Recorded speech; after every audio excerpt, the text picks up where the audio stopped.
நீ கர்த்தரை நம்பி இருப்பது உண்மையானால் உனக்கு எதிராக எழும்புகிற கடினமான காரியம், மூர்க்கமான காரியம், அது உன்னை விசேஷப்படுத்துவதற்கு எதுவாய் மாறும். உனக்கு முன்பதாக சத்ரு தன் இருதயத்தை கடினப்படுத்தும் போது நீ சோர்ந்து போய்விடாதே. சத்ரு உன் இருதயத்தை கடினப்படுத்துகிறார் என்றால் புரிந்துகொள், கர்த்தர் உன்னை விசேஷப்படுத்தி மற்றவர்களுக்கும் உனக்கும் ஒரு வித்தியாசத்தை உண்டு பண்ண போகிறார். நம்புகிறவர்கள் மாத்திர கரங்களை தட்டி, சத்ரு தன் இருதயத்தை கடினப்படுத்தும் போது கர்த்தர் உன்னை விசேஷப்படுத்த போகிறார். ஏற்ற வேளைக்காய் காத்திருக்கிறவர்களுக்காக கர்த்தர் தம்முடைய கரத்தை திறப்பார். கர்த்தர் தம்முடைய கரத்திலிருந்து எடுத்துக் கொடுப்பார். அவர்களை வெட்கப்பட்டு போக விட மாட்டார். நாளைக்கு சத்துரு பிளான் பண்றதுக்காக ஸ்தோத்திரம். அவன் அப்படி பிளான் பண்ணானா இன்னைக்கு நைட் எனக்கு ஒரு அதிசயம் நடக்கும். ஸ்டாரி ஸ்டாரி ஸ்டாரி ஆமென் சொல்றவங்க நல்ல கைகளை தட்டி.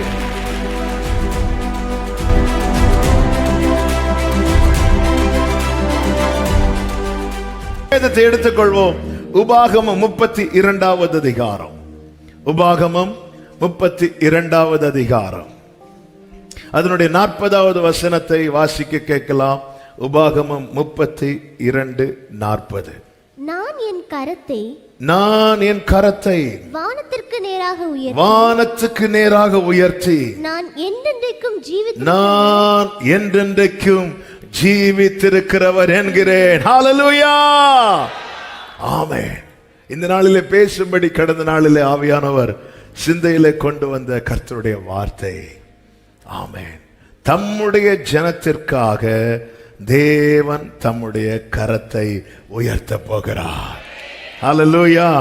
36வது வசனத்தை நீங்கள் பார்த்தீர்களானால் ஆண்டவர் சொல்லுகிறார், கர்த்தர் தம்முடைய ஜனங்களை நியாயம் தீர்த்து அவர்கள் பலன் போயிற்றென்று காணும்போது தம்முடைய ஊழியக்காரர் மேல பரிதாபப்படுவார். என கேட்டுக்கொண்டிருக்கிற அன்பு சகோதர சகோதரி, உனக்கு ஒரு காரியம் நேரிடும் போது சூழ்ந்திருக்கிறவங்களால பார்க்க மட்டும்தான் முடியும். ஆமே, ஆனா ஒருத்தர் உனக்காக கையை உயர்த்துவார். நான் இருக்கிறேன், நான் சாகவில்லை, நான் ஜீவித்திருக்கிறேன். ஆமென் சொல்லுங்க பார்க்கலாம். கர்த்தருடைய கரம், ஆமென். கர்த்தருடைய கரத்தை குறித்து வேதத்தில் அநேகம் சொல்லப்பட்டிருக்கிறது. இந்த நாளிலே அவருடைய கரம் செய்கிற 3 காரியங்களை சொல்லி ஜெபிக்க விரும்புகிறேன். கர்த்தர் நம்மோடு கூட இடைபடுவாராக. முதலாவது, அவருடைய கரம் பலத்த கரம். எல்லாரும் சொல்லுங்க பார்க்கலாம், பலத்த கரம். 136வது சங்கீதம் அதனுடைய 12வது வசனத்திலே இப்படி சொல்லப்பட்டிருக்கிறது. சங்கீதம் 136:12. பலத்த கையினாலும் ஓங்கிய புயத்தினாலும் அதை செய்தவரை துதி. அவருடைய கரம் பலத்த கரம், பலத்த கரம். ஆமென், ஹல்லேலூயா. மோசேயின் கை ஒருவேளை பலவீனப்படலாம், மோசேயின் கை பலவீனப்படலாம். ஆமென். முன்னிற்கிறவர்கள் கரங்கள் பலவீனப்படலாம், ஆனால் என்றென்றைக்கும் ஜீவித்திருக்கிறவருடைய கரம் பலத்த கரம். 32 எரேமியா 32:17 இப்படி ஒரு வார்த்தை சொல்லப்பட்டிருக்கிறது.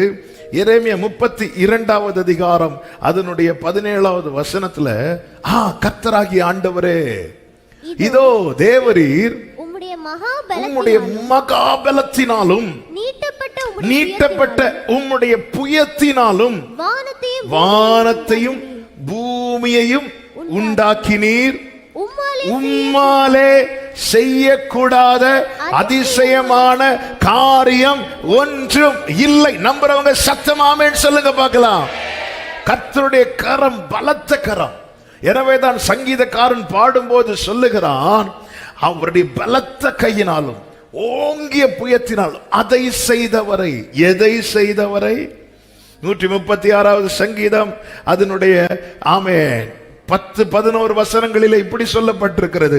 எகிப்தியருடைய தலைசங்களை சங்கரித்தவரை துதியுங்கள், அவர்கள் நடுவிலிருந்து இஸ்ரவேலை புறப்பட பண்ணினவரை துதியுங்கள். பலவான் கையிலிருந்து கொள்ளை பொருளை பறிக்க கூடுமோ? விடமாட்டோம் என்று கெட்டியை பிடித்து வைத்திருக்கிறான் பார்வோன்.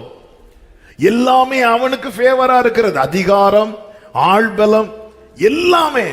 என்ன வந்தாலும் இந்த இஸ்ரவேலரை வெளியே விடவே கூடாது என்பதில் ரொம்ப உறுதியா இருக்கிறான். அதன் அடையாளம் தான் இத்தனை வாதைகள் வந்த பிறகும் வேதம் சொல்லுகிறது, பார்வோன் தன் இருதயத்தை, அப்போ என்ன வேணாலும் இழக்கலாம், இவனை விட்டுறக்கூடாது, இந்த ஆத்மா மட்டும் தப்பிடக்கூடாது. அவன் எவ்வளவு கவனமா இருக்கிறான் பாத்தீங்களா? ஒரு காரியம் தெளிவாய் தெரிகிறது, ஒரு ஆத்மாவுடைய வேல்யூ மற்ற எல்லாவற்றை விட பெரியது என்பதை சாத்தான் அறிந்திருக்கிறான். மந்திரவாதிகள் சொல்லுகிறார்கள், யாத்திராகமம் 8வது அதிகாரம் 18, 19 வசனங்களிலே, மந்திரவாதிகளும் தங்கள் மந்திர வித்தையினால் பெண்களை பிறப்பிக்கும்படி பிரயத்தனம் செய்தார்கள். செய்தும் அவர்களால் கூடாமற் போயிற்று. பெண்கள் மனிதர் மேலும் மிருக ஜீவன்கள் மேலும் இருந்தது. 19வது வசனம், அப்பொழுது மந்திரவாதிகள் பார்வோனை நோக்கி, இது தேவனுடைய விரல் என்றார்கள். இது தேவனுடைய விரல் என்றார்கள். நல்ல கவனமா, இன்னும் கர்த்தர் முழு கையை காட்டல, ஒரே ஒரு விரல தான் காட்டுறார். ஆமென், ஹல்லேலூயா. ஒரு விரல் தெரிய ஆரம்பிச்சதும் அங்க நடந்தது என்ன அப்படின்னா, எல்லா மந்திரங்களும் எல்லா எதிர் வல்லமைகளும் ஒண்ணுமே இல்லாமல் போயிற்று. யாக்கோபுக்கு விரோதமான மந்திரம் இல்லை, இஸ்ரவேலுக்கு விரோதமான குறி சொல்லுதல் இல்லை. ஏன் யாக்கோபுக்கு விரோதமான மந்திரம் இல்லை? யாக்கோபின் வலது கரத்தை அவருடைய கரம் பிடித்திருக்கிறது. அவருடைய கரம் பலத்த கரம். இன்னும் ஆண்டவர் பாருங்க, ஆண்டவர் எவ்வளவு சத்துரு விஷயத்துல கூட பொறுமையா இருக்கிறார் பாருங்க. ஆமென். எடுத்ததுமே அவன் தலையில அடிக்கல, அவன் தண்ணியில தான் அடிச்சார். தண்ணியில அடிக்கும் போதே திருந்தலன்னா அடித்தட்டி எங்க தான் விழும்? எடுத்ததுமே தண்ணீர்ல தான் அடிச்சார், அதுலயாவது இல்ல. இப்ப பாருங்க, ஆண்டவர் கைய காட்டல. ஆமென். முதல்ல ஒரு விரல காட்டுறார். விரல காட்டுதுன்னு அந்நிய வல்லமைகள் எல்லாமே விரல காட்டுறார். இன்னும் நீ திருந்தலன்னா விரல மடக்குவார். இப்படி மடக்கிறது எதுக்கு? ஆமென், ஹல்லேலூயா. முதல்ல விரல காட்டினாரு, அதுலயே நீ திருந்தலையா, வா பார்த்துக்கலாம். ஹல்லேலூயா. உமக்கப்பானவர் யார்? வானத்திலோ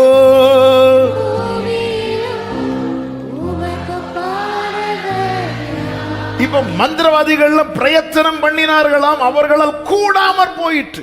செய்தாங்க, மந்திரம் செய்யறாங்க, யாகங்கள் செய்யறாங்க, ராத்திரி உட்கார்ந்து இருக்கிறாங்க, அதிகாலை உட்கார்ந்து இருக்கிறாங்க இஸ்ரவேலர்கள். மோசே என்ன செய்தார்? மோசே வானத்தை பார்த்து கோலை நீட்டி ஏதோ பேசினார், உடனே பேன்கள் வருகிறது. சரி, இவங்களுக்கு தெரிந்த அத்தனை மந்திரங்கள் எல்லாம் செய்து பார்க்கிறாங்க. இதுக்கு முன்னாடி தவளைகளை வரவழைத்தார்கள், அவர்களும் தண்ணீரை இரத்தமாய் மாற்றினார்கள். அப்பெல்லாம் எப்படி சாத்தியாச்சுன்னா, ஆண்டவர் இன்னும் விரல காட்டல. சில நேரத்தில் சத்துருவின் கை உங்க வாழ்க்கையில ஓங்கினது மாதிரி இருக்குன்னா புரிஞ்சுக்கோங்க, சத்துருவின் கை பெருசுன்னு சொல்லிடாதீங்க, அவர் இன்னும் விரல காட்டல. ஆமென், ஆமென். அவர் இன்னும் விரல. அதனாலதான் தாவீது சில இடத்துல, ஆண்டவர் ஏன் இன்னும் உம்முடைய கையை முடக்கி கொண்டிருக்கிற, ஏன் மடியில வச்சிட்டு இருக்கிறீங்க? இன்னும் சொல்ல, ஏன் ஆண்டவரை பாக்கெட்ல கை போட்டுட்டு இருக்கிறீங்க? எடுத்து இப்படி கையை காட்டுங்க ஆண்டவரே, நான் எஸ்கேப் ஆயிருவேன் ஆண்டவரே. ஏன் உம்முடைய கையை முடக்கி கொண்டிருக்கிறேன்? வாழ்க்கையில ஏன் இத்தனை புயல் அடிக்கிறது? வாழ்க்கையில ஏன் இத்தனை போராட்டங்கள்? தேவ பிள்ளை புரிஞ்சு, அவர் இன்னும் விரல காட்டல. ஹல்லேலூயா. காற்று கடல் கொந்தளிக்குது, ஆண்டவர் எழும், ஏய் இறையாதே பண்ண. பேதுரு பின்னாடி சொல்றீங்களா, ஆண்டவர் அலையில உங்க சத்தம் கேட்கல, அப்படியா? இறையாதே. அவர் கையை உயர்த்திட்டார்னா. ஆமென். ஏசாயா 19வது அதிகாரத்தில் ஒரு வார்த்தை இருக்கிறது பாருங்கள். 19வது அதிகாரம்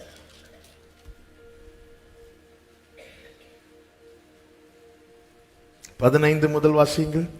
எகிப்தில் தலையாகிலும் வாளாகிலும் கிளையாகிலும் நாணலாகிலும் செய்யும் வேலை ஒன்றுமிராது. கைகளை உயர்த்தி ஆமென் சொல்லுங்க பார்க்கலாம். தலையும் சரி, வாளும் சரி, கிளையும் சரி, நாணலும் சரி, எகிப்தில் செய்யும் வேலை ஒன்றுமிராது. ஏன் அடுத்த வசனம், அக்காலத்திலே எகிப்தியர் பெண்டுகளை போல் இருந்து சேனைகளின் கர்த்தர் தங்கள் மேல் அசைக்கும் கை அசைவினால் அஞ்சி நடுங்குவார்கள். ஒரு விரல காட்டுறாரு, அவர் கையை அசைச்சிட்டார். விரல காட்டினா மந்திரவாதிகள் செயலெல்லாம் இல்லாம போயிடும். கையை காட்டினா அத்தனை செயல்களும் காணாம போயிடும். அவர்கள் செய்யும் வேலை ஒன்றும் இராது. என் வாழ்க்கையில் அதனாலதான் 118வது சங்கீதத்தில் சொல்லி இருக்கிறது, கர்த்தருடைய கரம் உயர்ந்திருக்கிறது, கர்த்தருடைய கரம் என்ன செய்யுமா, பராக்கிரமம் செய்யும். இங்கே கர்த்தர் தம்முடைய விரலை காண்பித்ததும் யாத்திராகமம் 8வது அதிகாரம் 19வது வசனத்தின் பிற்பகுதியிலே சொல்லப்பட்டிருக்கிறது, பார்வோனுடைய இருதயம் கடினப்பட்டது.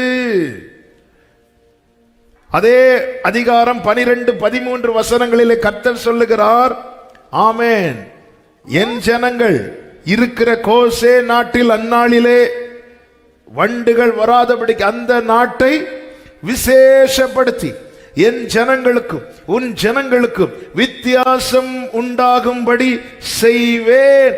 இந்த அடையாளம் நாளைக்கு உண்டாகும் என்று கர்த்தர் சொல்லுகிறார் என்று சொல் என்றான். இந்த வார்த்தையை தியானித்து எழுதி கொண்டிருந்த போது ஆவியானவர் சிந்தையிலே கொண்டு வந்து பேசின வார்த்தை இதுதான். உனக்கு முன்பதாக சத்ரு தன் இருதயத்தை கடினப்படுத்தும் போது நீ சோர்ந்து போய்விடாதே. சத்ரு உன் இருதயத்தை கடினப்படுத்துகிறான் என்றால் புரிந்து கொள், கர்த்தர் உன்னை விசேஷப்படுத்தி மற்றவர்களுக்கும் உனக்கும் ஒரு வித்தியாசத்தை உண்டு பண்ண போகிறார். நம்புகிறவர்கள் மாத்திர கரங்களை தட்டி, சத்ரு தன் இருதயத்தை கடினப்படுத்தும் போது கர்த்தர் உன்னை விசேஷப்படுத்த போகிறார். ஆமென். எத்தனை பேர் நம்புறீங்க? ஆமென். மொர்தெகாய் முன்னதாக ஆமான் தன் இருதயத்தை கடினப்படுத்துகிறான். கர்த்தர் பார்த்தாரு, இனி இவனை இப்படி வச்சிட்டு இருக்கிறது நல்லதல்ல. இவன் வாசல்ல உட்கார்ந்து இருக்கிறவன் மொர்தெகாய். அவன் யார் என்று 4 பேர்கிட்ட கேட்ட அவனை பார்த்தோன்னா இதுதான் மொர்தெகாய் அப்படின்னு யாருக்கும் தெரியாது. இவன் யாரு?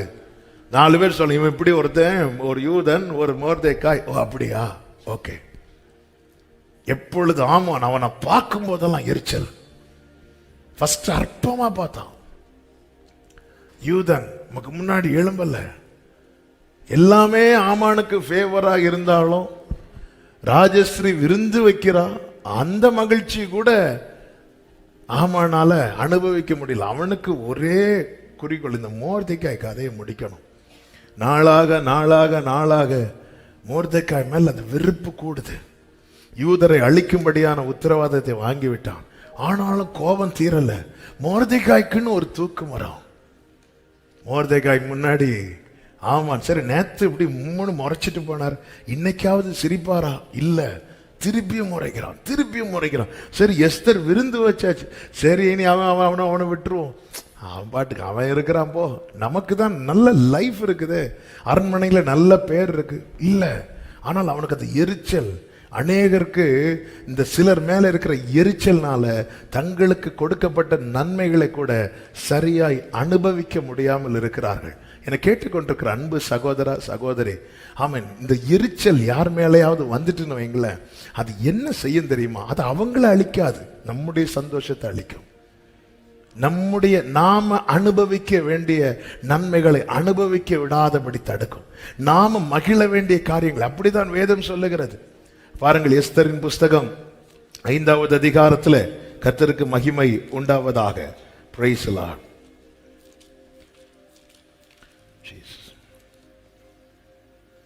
5வது அதிகாரம் வீட்டில் போய் எல்லாத்தையும் விவரித்து சொல்லுகிறான். சொல்லிவிட்டு 13வது வசனத்தில் என்ன சொல்றான் பாருங்க. ஆனாலும் அந்த யூதனாகிய மொர்தெகாய் ராஜாவின் அரண்மனை வாசலிலே அவன் அந்த வாசல்ல உட்கார்ந்து இருக்கிறதை நான் காணும் அளவும் அவையெல்லாம் எனக்கு ஒன்றுமில்லை என்றான். எனக்கு ஒண்ணுமே கிடையாது. 9வது வசனத்தில் சொல்லப்பட்டிருக்கிறது, அன்றைய தினம் ஆமான் சந்தோஷமும் மனமகிழ்ச்சியுமாய் புறப்பட்டான். ஆனாலும் ராஜாவின் அரண்மனை வாசலில் இருக்கிற மோர்தேக்காய் தனக்கு முன் எழுந்திராமலும் அசையாமல் இருக்கிறதை ஆமான் கண்டபோது அவன் மோர்தேக்காயின் மேல் உக்கிரம் நிறைந்தவனானா. ஆனாலும் அடக்கி கொண்டு வீட்டுல வரான். வீட்டுல வந்து கேட்கறாங்க, ஆமா என்ன நடந்துச்சு? நடந்த எல்லாத்தையும் சொல்லிட்டு சொல்றான். ஆனாலும் அந்த மோர்தேக்காய் அந்த அரண்மனை வாசல்ல இருக்கிறதை நான் காணும் அளவும் அவையெல்லாம் எனக்கு, அதாவது அவனுக்குள்ளே இருந்த அந்த சந்தோஷத்தை மனமகிழ்ச்சி அவனால வீட்டில் அனுபவிக்க முடியல. ஏன்னா ஒருத்த மேல இருக்கிற எரிச்சல். இது செய்தி அல்ல, ஆவியானவர் இந்த வார்த்தையை எடுத்து பேச வைக்கிறார். எத்தனை இடத்துல நாம் மகிழ்ச்சியா இருக்க வேண்டிய இடத்துல மகிழ முடியல, களி கூர்ந்து ஆராதிக்க வேண்டிய இடத்துல ஆராதிக்க முடியல, சந்தோஷத்தோடு குடும்பமாய் அனுபவிக்க வேண்டிய பல நன்மைகள் இருந்தும் நம்மால் அனுபவிக்க முடியாத காரணம் பலர் மேல் இருக்கிற எரிச்சல். இவன் எப்படி சர்ச்சுக்கு வரலாம், இவன் எப்படி சர்ச்சுக்கு வரலாம், இவன் எப்படி இந்த ஃபங்க்ஷனுக்கு வரலாம், இவன் எப்படி இந்த ஃபங்க்ஷன் வரலாம். சிலரை பார்த்தாலே எரிச்சல். இந்த எரிச்சல் இது ஆமானுடைய வேலை, ஆமானுடைய ஆவி. இது தேவன் தருகிறதல்ல. ஹல்லேலூயா, ஹல்லேலூயா. இந்த எரிச்சல் தேவ பிள்ளைகளுக்கு வரக்கூடாது. இப்படி எரிகிறான். உடனே தான் வீட்டில் இந்த ஆலோசனை போகுது. அவனுடைய மனைவி அவனை பார்த்து சொல்றா, 14வது வசனத்தில் 50 முழ உயரமான ஒரு தூக்கு மரம் செய்யப்பட வேண்டும், அதிலே மொர்தெகாயை தூக்கி போடும்படி நாளைய தினம் நீர் ராஜாவுக்கு சொல்ல வேண்டும். ஏற்கனவே இவன் எதிரா இருக்கிறான். இப்பொழுது இன்னும் மூர்க்கம், இன்னும் கோபம். எதற்காக இந்த வார்த்தையை சொல்லுகிறேன்? நீ கர்த்தரை நம்பி இருப்பது உண்மையானால் உனக்கு எதிராக எழும்புகிற கடினமான காரியம், மூர்க்கமான காரியம், அது உன்னை விசேஷப்படுத்துவதற்கு எதுவாய் மாறும். ஆமென். இவள் என்ன சொல்லுகிறார்? நாளைய தினம். என்ன சொல்றா? நாளைய தினம் நீங்க தூக்கு மரம் போட்டு அவனை தூக்கி போட ராஜாவின் இடத்துல உத்தரவாக வேண்டும். ஹல்லேலூயா. இவன் நாளைய தினம்னு பேசினதும் கர்த்தர் இங்க என்ன நடத்துகிறார் பாருங்கள். 6வது வசனம், 6வது அதிகாரம் 1வது வசனம். அந்த ராத்திரி. ஹல்லேலூயா. ஐயோ, நாளைக்கு என்ன ஆகுமோ? ஏங்க, ஒரு இரவு இருக்குல்லாங்க. ஆமென். ஹல்லேலூயா. போன வருஷம் மறக்க முடியாத ஒரு சம்பவம். ஆமென். அப்பொழுது வெளியே ஒரு ஊழிய விஷயமா வெளியே இருக்கும்போது அப்படி சபையிலேருந்து ஒரு ஃபோன் கால் வருது. ஒரு சகோதரி இப்படி அப்பாவுக்கு செக் பண்ணிட்டு கால் எடுக்கணும்னு சொல்லிட்டாங்க அப்படின்னு. எனக்கு ஒன்றுமே ஓடலை. அப்படியே சப்பா என்ன சொல்ல அப்படி ஜெபம் பண்ணிட்டு இருக்கும்போது ஆண்டவர் வந்து பேசுறாங்க. எப்போ எடுக்க சொன்னாங்க? நாளைக்கு தானே, ஒரு நாள் இருக்குல்ல, ஜெபம் பண்ணும். நீங்களும் ஜெபம் பண்ணுங்க, ஜெபம் பண்ணுறேன். உன்னை ப்ரேயர் குரூப்ல எல்லாம் போட்டுட்டாச்சு. ஒரு நாள் ஆண்டவர் அதை காட்டி தரார். ஒரு ராத்திரி இருக்கு, நாளைக்கு தானே சொல்லியிருக்கிறாங்க. ஆமென். கிருபையினால் எல்லாரும் ஜெபம் பண்ண ஆரம்பிச்சாங்க. அடுத்த நாள் ஒரு சீஃப் டாக்டர் வந்து செக் பண்ணிட்டு பார்க்குறாரு. இது டேப்லெட்டே போதும், காலெல்லாம் எடுக்க வேண்டாம். ஹல்லேலூயா. உங்க கைகள் உம்மால் கூட. ஆமென். உங்க கைகள் ஜீசஸ் உம்மால் கூடாது, உம்மால் கூடாதது. நாளைக்குன்னு சத்துரு பிளான் பண்றதுக்காக ஸ்தோத்திரம். அவன் அப்படி பிளான் பண்ணானா இன்னைக்கு நைட் எனக்கு ஒரு அதிசயம் நடக்கும்.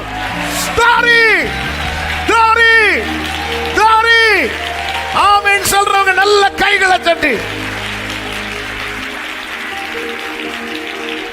ஹல்லேலூயா. நாளைக்கு உன் கதைய இந்நேரத்தில் முடிப்பேன். இயேசுவேல் சொன்னதும் இன்னைக்கு எலியா தூதனை பார்க்கிறான், பரலோக போஜனத்தை உட்கொள்றான். ஹல்லேலூயா.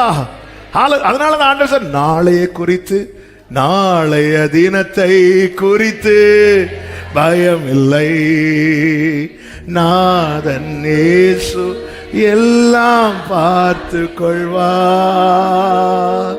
எல்லாம் பார்வோன் தன் இருதயத்தை கடினப்படுத்தினதும் அதுவரை கேட்காத வார்த்தை, அதுவரை வெளிப்படாத என்ன, நான் என் ஜனம் இருக்கிறான் பாரு தேசம், அந்த பட்டணத்தை நான் விசேஷப்படுத்த போறேன். ஹல்லேலூயா, ஹல்லேலூயா, ஹல்லேலூயா. என் வாழ்க்கையில தேவன் ஒரு கிரியை செய்ய துவங்கி விட்டார். ஆமென். போக என்னப்பா நீ இவ்வளவு ஜெபம் பண்ணி சூழ்நிலையெல்லாம் இன்னும் ரொம்ப ஒஸ்டா தான் போகுது. ஒஸ்டா போகுதுனால பெஸ்ட் பக்கத்துல வந்துச்சுன்னு அர்த்தம். நம்புறவங்க ஹல்லேலூயா ஆமென் சொல்லுங்க பார்க்கலாம். ஆமென். கர்த்தர் நல்லவர்.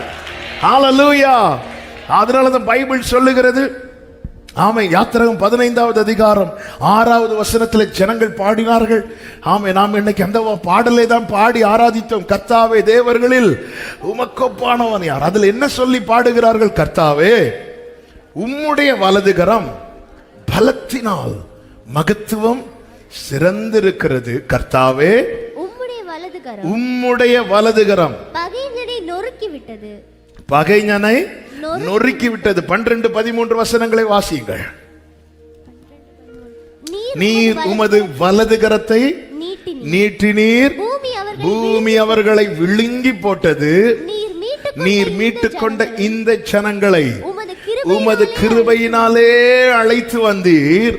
உம்முடைய பரிசுத்த வாசஸ்தலத்துக்கு நேராக கைகளை உயர்த்தி ஆமென் சொல்லுங்க பார்க்கலாம். அப்படி என்றால் அவர் விளங்க பண்ணுகிற கிருபைக்கு பின்னாக இருப்பது என்ன தெரியுமா? அவருடைய கரம். கிருபை கிருபை. இன்னைக்கு நாம கிருபையில களி கூறுகிறோம்னா அதற்கு பின்னாக இருப்பது அவருடைய கரம். அவருடைய கரம் இல்லை என்றால் அவருடைய கிருபை இன்னதென்று நாம் அறியாமலே போயிருந்திருப்போம். கிருபையினாலே காக்கப்பட்டோம், கிருபையினாலே மீட்கப்பட்டோம், கிருபையினாலே நடத்தப்படுகிறோம், கிருபையினாலே நாளை மறுகரையில் அவர் நம்மை கொண்டு போய் சேர்க்க போகிறார். இதுக்கு பின்னாக இருந்து செயல்படுத்துகிறது என்னவென்றால் அவருடைய பலத்த கரம். பலத்த கரம். எஸ்தர் 6:1 சொல்லப்பட்டிருக்கிறது, அந்த ராத்திரியிலே ராஜாவுக்கு நித்திரை வராததினால், சத்ரு உனக்கு நாளை என்று குறிக்கும் போது அந்த இரவிலே கர்த்தரால சும்மா இருக்க முடியாது. நித்திரை வராததினால் கால வர்த்தமானங்கள் எழுதியிருக்கிற நடபடி புஸ்தகத்தை கொண்டு வர சொன்னான். வேதம் சொல்லுகிறது அது ராஜ சமூகத்தில் கைகளை உயர்த்தி ஆமென் சொல்லுங்க பார்க்கலாம். ஆமென். ஐயோ நாளைக்கு மேனேஜர் என்ன வந்து பார்க்க சொல்லி இருக்கிறாங்க, ஏற்கனவே அவருக்கு என்ன பிடிக்காது. ஐயோ நாளைக்கு இவங்க ஏற்கனவே அவங்களுக்கு என்ன பிடிக்காது. ஹல்லேலூயா. ஆமென். சத்துரு ஒரு நாளை குறிச்சான்னு புரிஞ்சுக்கோங்க, ஏற்ற காலம் வந்து விட்டது. ஆமென். இஸ்ரவேலருக்கு தெரியல ஏற்ற காலம் வந்தது. வாக்குத்தத்தம் நிறைவேறு காலம் சமீபமாய் வந்தது. இஸ்ரவேலருக்கு தெரியல, ஆனா பார்வோனுக்கு தெரிஞ்சது. அதனாலதான் சொல்றோம், இவங்க நம்ம விட்டு போகாதபடி, இவர்கள் நம்ம எதிர்க்காதபடிக்கு ஆமென் நம்ம என்ன செய்வோம்? இவங்களை ஒடுக்குவோம். Praise the Lord, praise the Lord, hallelujah. Amen. அந்த ராத்திரியிலே புஸ்தகம் திறந்து வாசிக்கப்பட்டது. தாமதித்து செய்தார் ஆண்டவர். ஒரு நாட்டின் ராஜாக்களுடைய இருதயெல்லாம் கர்த்தருடைய கையில் இருக்கிறதா. அவர் தம்முடைய இஷ்டப்படி என்ன செய்கிறாரா? திருப்புறாரா. ஆமென். ஹல்லேலூயா. ஒரு நாள் என்பது கர்த்தருக்கு ஐயோ ஒரு நாள் தான் இருக்கு. ஒரு நாள் தான் நமக்கு. ஐயோ எக்ஸாமுக்கு இன்னும் 3 நாள் தான் இருக்குது. எப்படியும் கடைசி நாள் தான் படிக்க போறேன். ஆனாலும் எக்ஸாமுக்கு இன்னும் 1 மாசம்தான் இருக்குது. நமக்கு அதெல்லாம் பெருசா இருக்கலாம். ஆண்டவருக்கு ஒரு நாள் இருக்கா, கொஞ்ச நேரம் கூட தூங்கிட்டு. ஒரு நாள் இருக்கா. எத்தனை பேர் நம்புறீங்க? ஹல்லேலூயா, ஹல்லேலூயா. தேவன் எனக்காக யாவையும் நம்புறவங்க கைகளை உயர்த்தி செய்து சத்தமா எனக்காக செய்து முடிப்பவரே, சொல்லுங்க, என் பாரங்கள்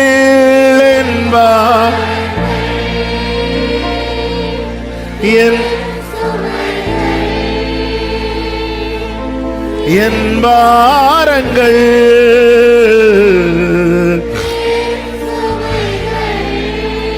ஆமென் பாதத்தில் இறக்கி வை. என் தேவனால் கூடாதது ஒன்றுமில்லை. ரொம்ப சிந்திக்க வைத்த இன்னொரு வார்த்தை நமக்கு தெரியும்.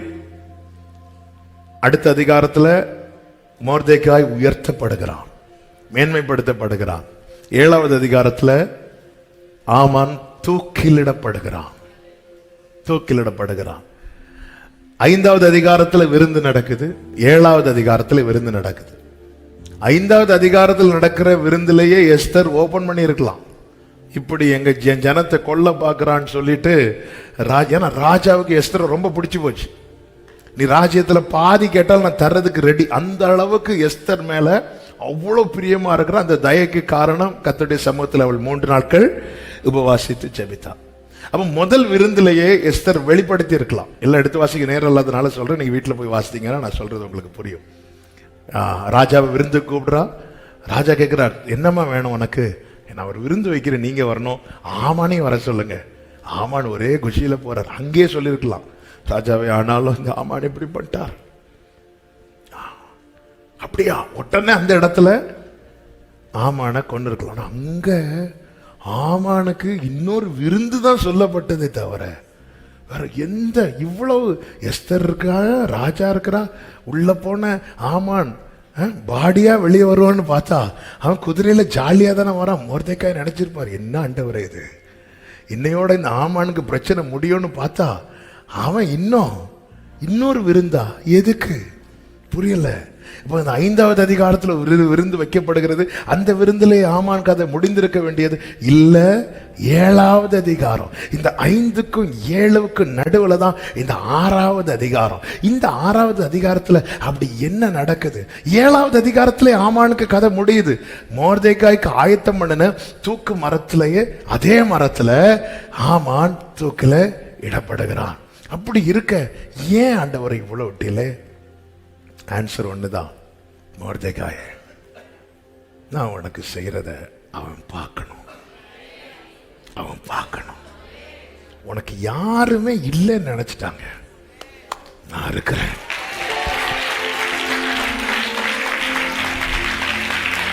எத்தனை பேர் கர்த்தர் என்னோடு பேசி இருக்கிறார் என்று நம்புறவங்க மாத்திரம்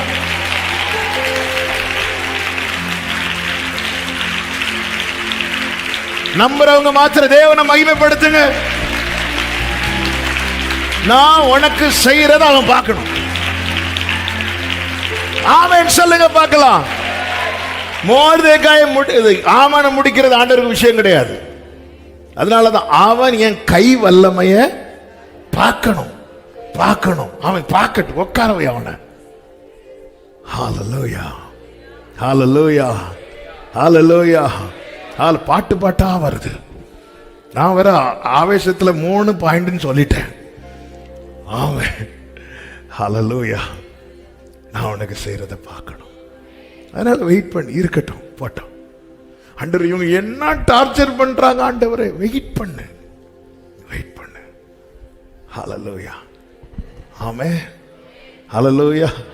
ஆமான் வீட்டுக்குள்ளிருந்து திட்டம் போடும்போது நீ புரிந்து கொள், உனக்கான திட்டம் ஏற்கனவே போடப்பட்டது. அவன் ஒரு திட்டம் போடுறான், அது அவனுக்கான திட்டம். ஹல்லேலூயா, ஆமென். அந்த ராத்திரியில புஸ்தகம் ராஜ சமூகத்தில் வாசிக்கப்பட்டது. ஹல்லேலூயா. ஒரு நாள் உண்டு, அது கர்த்தருக்கே தெரிந்தது. அது பகலும் அல்ல, இரவும் அல்ல. ஆனாலும் சாயங்காலத்தில் வெளிச்சம் உண்டாகும். ஆகையால் ஏற்ற காலத்திலே அவர் உங்களை உயர்த்தும்படிக்கு அவருடைய, எல்லாரும் சொல்லுங்க, பலத்த கை அடங்கிரு. ஆமென். மொர்தெகாய் நிலைமை அந்த ஏற்ற காலம் வர்றது வரை வாசல்ல தான் உட்கார்ந்து இருக்கிறவன். வாசல்ல உட்கார்ந்து இருக்கிறவனுக்கெல்லாம் மதிப்பு கிடையாது. வாசல்ல அப்படி உட்கார்ந்து இருப்பான், அப்படியே இருப்பான். பார்த்தா இவருக்கு வேற வேலையும் அப்படிதான். ஏற்ற காலம் வர்றது வர அந்த காலம் வந்ததும் அதுக்கப்புறம் குதிரையில உட்கார்ந்து இருக்கிறான். அதன் பிறகு ராஜ சமூகத்தில் உட்கார்ந்து இருக்கிறான். ஹல்லேலூயா. முதலாவது அவனை குறித்து எழுதின வார்த்தை ராஜ சமூகத்தில் வாசிக்கப்பட்டது. அதன் பிறகு அவனுடைய வாழ்க்கையே ராஜ சமூகத்திலே காணப்பட்டது. என கேட்டுக்கொண்டிருக்கிற அன்பு சகோதரா சகோதரி, நம்முடைய காலங்களையும் நம்முடைய வாழ்க்கையும் கர்த்தர் தம்முடைய கையில வரைந்திருக்கிறார். ஏற்ற காலம் இன்னைக்கு நீ இருப்பது வனாந்தரமா இருக்கலாம், அல்லது ஏதோ ஒரு வாசல்லையா இருக்கலாம், அல்லது அக்கினியிலா இருக்கலாம், முட்களின் நடுவிலா இருக்கலாம். ஆனால் ஒரு நாள் உண்டு. ஆமென் சொல்லுங்க பார்க்கலாம். அவருடைய பலத்த கைக்குள்ளே அடங்கியிருங்கள். அவருடைய கரம் பலத்த கரம், நமக்காய் உயர்த்தப்பட்ட அவருடைய கரம் பலப்படுத்தும் கரம். எல்லாரும் சொல்லுங்க, பலப்படுத்தும் கரம். சங்கீதம் 89:21 கர்த்தர் தாவீதை குறித்து சொல்லும் போது இப்படி சொல்லுகிறார், என் கை அவனோடே உறுதியாயிருக்கும், என் புயம் அவனை பலப்படுத்தும். என் கை அவனோடு உறுதியாயிருக்கும், என் புயம் அவனை பலப்படுத்தும். அந்த பலத்துல தாங்க கோலியாத்தை அடிச்சான். அந்த பலத்துல சிங்கத்தின் வாய்க்கு ஆட்டுக்குட்டியே தப்பு வைத்தான். எப்படி தப்பு வச்சிருப்பாரு? சிங்கம் கடிச்சு வச்சிருக்கும் ஆட்டுக்குட்டிய. அப்ப அதை என்ன செய்யணும்? அப்படி பிடித்து இழுத்து அந்த ஆட்டுக்குட்டிய சேதம் இல்லாம பல்லு கடையில மாட்டிக்கொண்டிருக்கிற ஆட்டுக்குட்டியை இழுத்தா கிழிந்துதான் வெளியே வரும். அதுக்கு சிங்கத்துக்கே சாப்பிட கொடுத்திருக்கலாம். அதுக்கு சேதம் வரக்கூடாதுன்னா அந்த வாயை ஓபன் பண்ணணும். ஓபன் பண்ண முடியுமா? சிங்கத்துக்கு பல்லு பார்த்திருக்கீங்களா?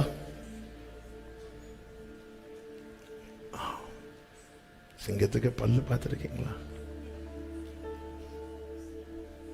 அந்த பிடியில எல்லாம் மாட்டினா ஓபன் பண்ண முடியுமா? இந்த கையால முடியுமா? ஆமே, இருக்கிற பலம் கூட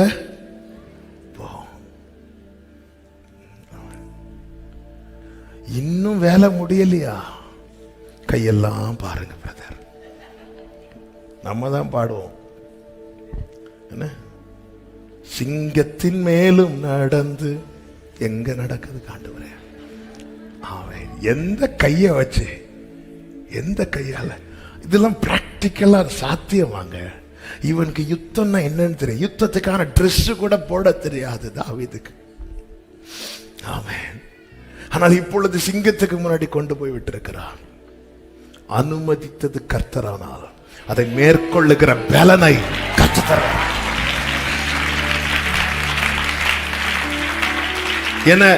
எனக்கு ரொம்ப ஆச்சரியமான காரியம், பிரதர் பெஞ்சமின் தாஸ் அவங்க நேத்து போன் பண்றாங்க. எங்கிருந்து கிளம்புற இடத்துல போன், அண்ணே பிரைஸ்ல அண்ணே, அங்க எப்படின்னு வரணும்? நான் சொன்னேன் ஃபுல் ஹாஸ்பிட்டல் பெண்டி ஹாஸ்பிட்டல் ஓகே, பென்சாம் ஹாஸ்பிட்டல் பக்கம் ஓகே, அதில் சிசி வச்சிருக்கு உள்ள ஒரு ரோடு ஓகேண்ணே ஓகேண்ணே வச்சுட்டாங்க. எனக்கு இவங்க எப்படி, ஆமா மற்றவங்கள்ட்ட எல்லாம் ஒரு 100 தடவை சொன்னாலும் ஆமே அடுத்த தெருவில் போய் நின்றுட்டு இங்க இப்படி ஒரு சர்ச்சே இங்க இல்லையாமே நம்மளே யோசிக்க வைப்பாங்க, ஒருவேளை எடுத்துக்கொள்ளப்பட்டவங்க. ஆனா இவங்கள்ட்ட இவங்க ஒண்ணு, இவங்களுக்கு தெரியும், அவங்கள பார்த்துருக்கீங்க, ஒன்னும் எழுதவும் இல்லை, ஒண்ணு ஓகே ஒரே ஒரு வாட்டி தான் சொன்னேன், 10 வந்து நிக்கிறாங்க.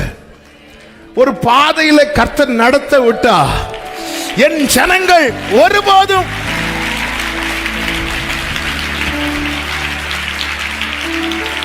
அதே போல சில மாதங்களுக்கு முன்னாடி இங்க வந்திருக்க அந்த சகோதரிட்ட தான் நினைக்கிறேன், ஆனா உங்க நம்பர் சொல்லுங்கன்னாக்க நான் நம்பர் சொன்னேன். சொல்லி முடிச்சுட்டு ஓகே ஓகே தேங்க்யூ. என்ன ஓகே, நீங்க எப்படி நோட் பண்ணீங்க? அதெல்லாம் உள்ள நோட் ரெஜிஸ்டர் ஆயிட்டு. சொல்லுங்க என் நம்பரை, கடன்னு சொல்றாங்க. நானே என் நம்பர் படிக்க 1 மாசம் ஆச்சு. எங்க ஆண்டவர் என்னை ஆண்டவர் இப்படி வச்சிருக்கீங்க? இல்ல, என்னை இப்படி வைத்திருப்பதற்காக. ஹல்லேலூயா. ஆண்டவரே, எங்க அண்ணன் இருந்திருந்தா, உங்க அண்ணன் இருந்தத ஓடி இருப்பான் சிங்கத்தை பார்த்த உடனே. ஹல்லேலூயா. என் புயம் அவனை பலப்படுத்தும். பலப்படுத்துகிற கரம். ஹல்லேலூயா. பலப்படுத்துகிற கரம். ஆமென். ஆண்டவர் பல நேரத்தில் ஆமாம் சொல்ல, இந்த வீட்டில் போய் நீ இப்படி, இந்த வீட்டில் போய் இப்படி பிறந்திருக்கிறீ, பல கேள்விகள் வரும். நீங்க இப்படி இருக்கிறதுனால தான். இல்லை நான் ஏன் மசலை காட்டிட்டு இருந்தேன்னா ஆண்டவர் கையை எடுத்துருவார். போ போ. ஹல்லேலூயா. எலியாவுக்கு ரதம் கிடையாது, ஆகாபுக்கு ரதம் இருந்துச்சு. அந்த இல்லாய்மைக்காக எலியா ஸ்தோத்திரம் சொல்லியிருப்பார். ஏன்னா ரதம் இருந்திருந்தா அவனும் ரதத்துல போயிருப்பான். ரதம் இல்லாததுனால கர்த்தருடைய கை எலியாவின் மேல இருந்துச்சு. வேதம் சொல்லுகிறது, ரதத்துக்கு முன்னாக ஓடி. நான் இதை தியானிச்சுட்டு இருக்கும் போது எப்படி ஓடி இருப்பான் ஆண்டவரே. அப்போ ஆண்டவர் எனக்கு ஒரு காரியத்தை உணர்த்தினாங்க. இந்த டாய் பைக்கு கார்லாம் பார்த்துருக்கீங்களா? அது எந்த வேகத்தில் ஓடும்? அது எந்த வேகத்தில்? ஏன்னா அவங்க யூஸ் பண்ணது கிடையாது. டாய் பைக்கு கார்லாம் எந்த வேகத்தில் ஓடும் தெரியுமா? அதை யூஸ் பண்றவங்க கையுடைய வேகத்தில் ஓடும். நான் சொல்றது எத்தனை பேருக்கு விளங்குதுன்னு தெரியல. ஒரு சின்ன பிள்ளைகிட்ட கொடுத்தா அது இப்படி இப்படிதான். இது ஒரு பெரிய ஒருத்தங்க அப்படி பின்னாடி இழுத்து விட்டாங்கன்னா அப்படி அது அது வந்து அந்த அந்த அந்த டாயோடைய அந்த டாய் பைக் அதோடைய வேகத்தில் இல்லை, அதை யூஸ் பண்ற கையுடைய வேகத்துல தான். நான் அவருடைய கரத்தில் இருக்கிறேன்.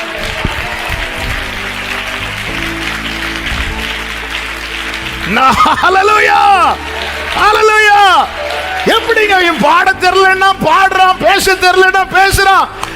இது டாயிங்க, ஒண்ணுமே கிடையாதுங்க. ஆனா என் மேல வைத்த அவருடைய கரம், என கேட்டுக்கொண்டிருக்கிற அன்பு சகோதர சகோதரி, அவருடைய கரம். ஹல்லேலூயா. அவர் யூஸ் பண்றார். ஆமென். எவ்வளவு நல்ல தேவன், எவ்வளவு நல்ல தேவன். கர்த்தருடைய கை எலியாவின் மேல் இருந்ததுனால் அவன் ஆகாபின் ரதத்துக்கு இதெல்லாம் நினைத்து பார்த்திருப்பாடா எலியா. ஆமென். ஆண்டவர் எனக்கு மட்டும் ரதம் இருந்திருந்தா உனக்கு முன்னாடி வேற ஒருத்தன் ஓடி இருப்பான். ஆமென். ரதம் இருந்திருந்தா நீ இருக்கிற இடத்துல வேற யாரோ வந்து இருந்திருப்பாங்க. சில இல்லாய்மைக்காக ஸ்தோத்திரம், சில இல்லாய்மைக்காக ஸ்தோத்திரம். ஹல்லேலூயா. ஆமென். பவுல் பாருங்க, ஆமென், என்னை பலப்படுத்துகிற கிறிஸ்துவினாலே. ஹல்லேலூயா. பவுலுடைய சரீரத்தின் பலவீனம் பவுல் சொல்றாரு. 2 கொரிந்தியர் 11வது அதிகாரம் 23 முதல் பார்த்தீங்கன்னா தெரியும். அதிகமாய் அடிக்கப்பட்டேன், நிறைய காவல்கள், மரண அவஸ்தை, 40 அடியாக ஒன்றும் குறைய 40 அடியாக 5 முறை அடிக்கப்பட்டேன். கல்லறி உண்டேன், 3 தடவை கப்பர் சேதம். அந்நிய ஜனத்தினால் மட்டுமல்ல, சொந்த ஜனமும் எனக்கு மோசம் பண்ணாங்க. பசி, பட்டினி, தாகம், நிர்வாணம், குளிர். இவைகளின் நடுவில் பவுல் சொல்லுகிறார், என்னை பலப்படுத்துகிற கிறிஸ்து.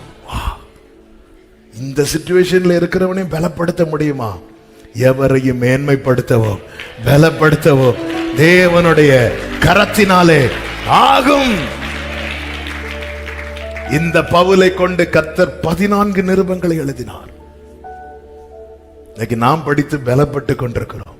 14க்கும் அதிகமான சபைகள் ஸ்தாபிக்கப்பட்டது. 10,000 மைல்களுக்கும் அதிகமாய் அதிகம் அடிக்கப்பட்டவன், காவலில் இடப்பட்டவன், கப்பர் சேத, வியாதி, பசி, பட்டினி, தாகம் என அவ்வளவு பிரச்சனை சந்தித்தவன் 10,000 மைல்களுக்கும் அதிகமாய் பயணித்து இருக்கிறார் என்றார்.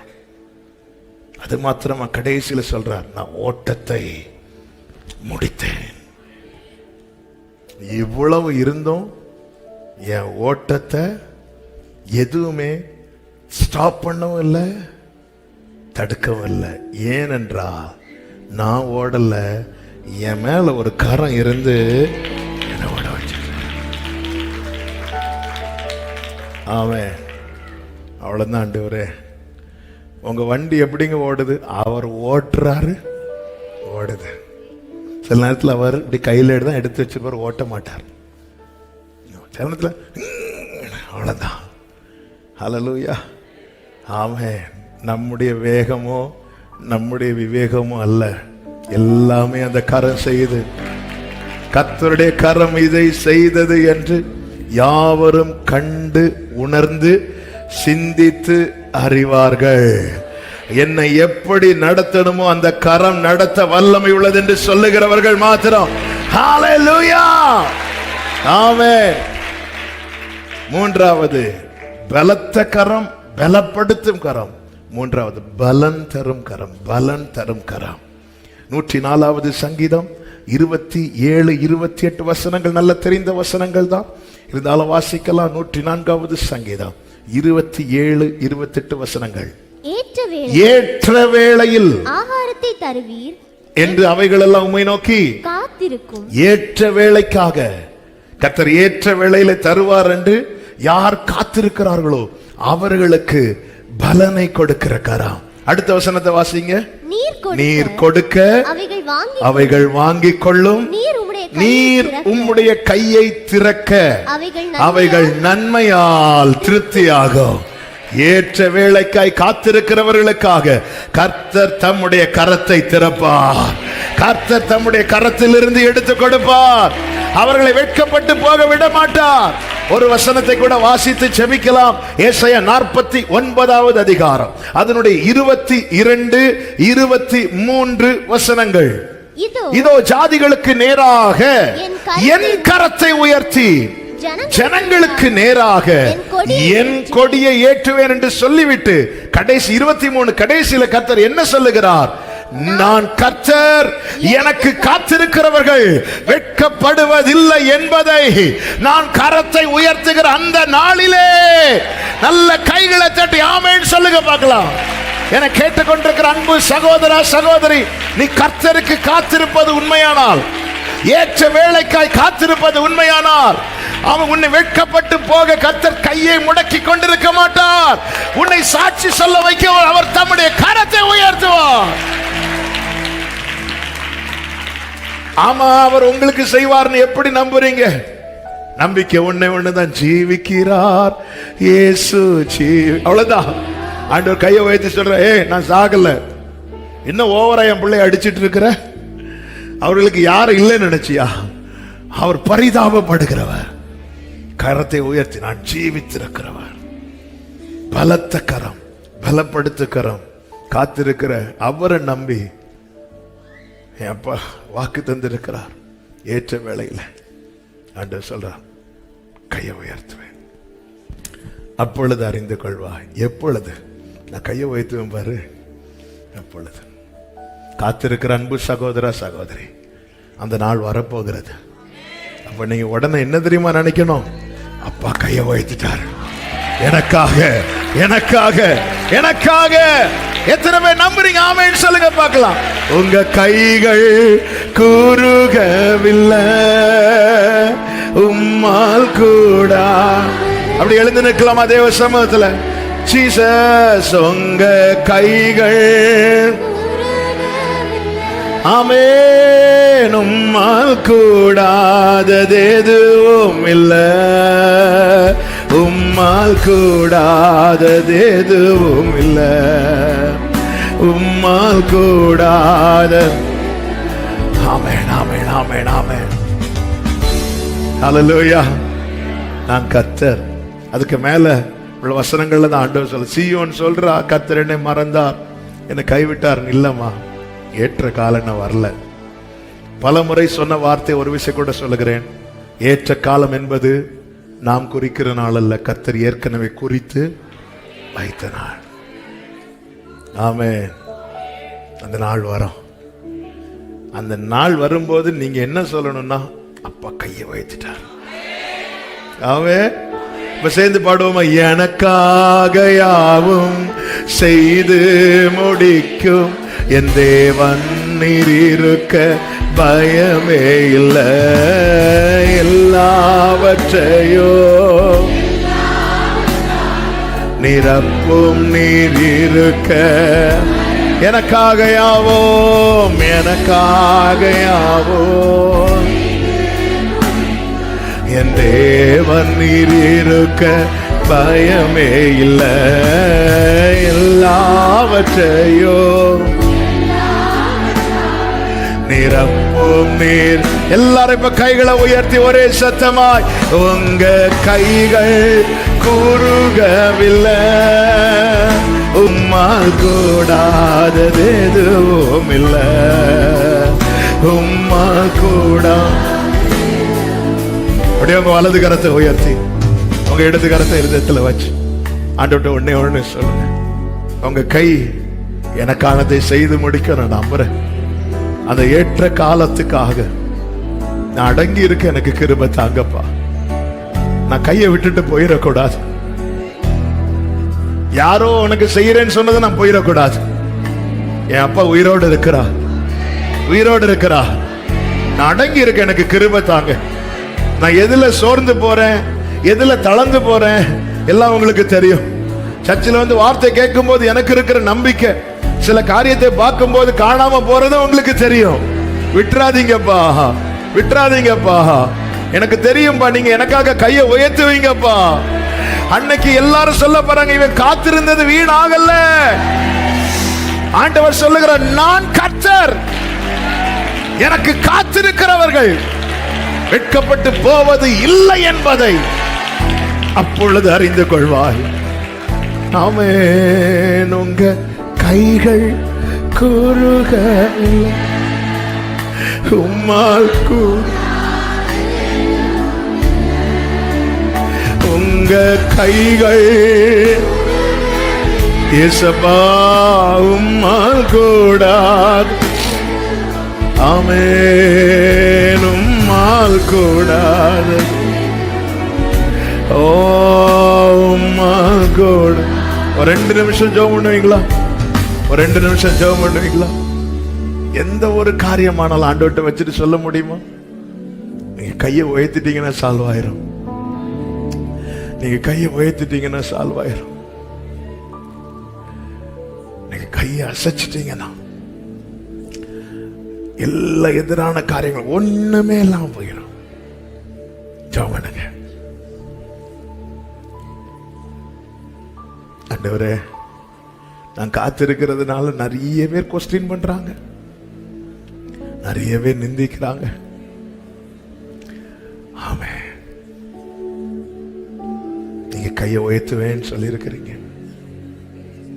நான் உங்களை நம்புறேன்ப்பா, நான் உங்களை நம்புறேன்.